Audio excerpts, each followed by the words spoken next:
ATHIRITI uria wari munini wa president RIGATHI GACHAGUA aria ni hamwe na senator wa Nyandarua John Medho nimerega gutharikirwo ni borithi na imwe cia ngari cia uyithukangie muthenya wa kiumia mwena wa KIGUMO kaunti-ini ya MURANG'A.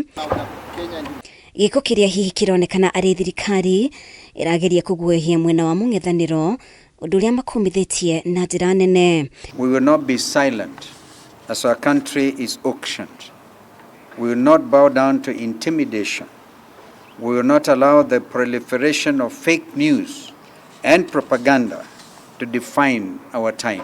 On Tuesday this week, after the Halloween attack, the United Opposition presented irrefutable evidence to the Independent Policing Oversight Authority, IPOA, on this criminal assault and attempted assassination of our leaders. We expect IPOA to treat this evidence with a grave concern that it deserves.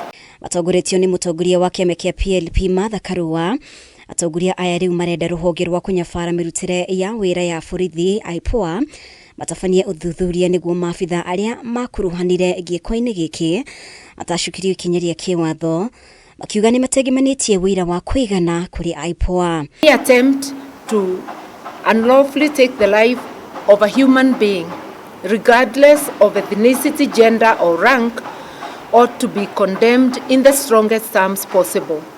We therefore expect IPOA to hold the commanding officer who led this assault accountable. No mokirire thirikari ni kuhuthira njira hithe kuiya mbeca cia muingi riu makienda mbunge ya bururi icokie mahinya mayo gigatiba niguo kugitira mbeca na indo cia muingi. Primary objectives of this vehicle is to divert public resources away from Parliament, the Auditor General and the people. This is more than simply daylight robbery. It is shameless. Ona gutwika minister wa kigina John Badi ni akoretwo akigeria gutheria miario yake igie wagi wa mbeca cia mahuthiro mathukuru-ini mwena wa mungethaniro no ukinyiririe no nginya thirikari ihingie mbeca iria irabatarania mathukuru-ini. We must tell the illegitimate regime of Mr. Ruto that Kenyans want education, health and other basic needs and not handouts in the name of empowerment. Girifotera Kameme TV, ritoria kwa ni Mubi wa Shege.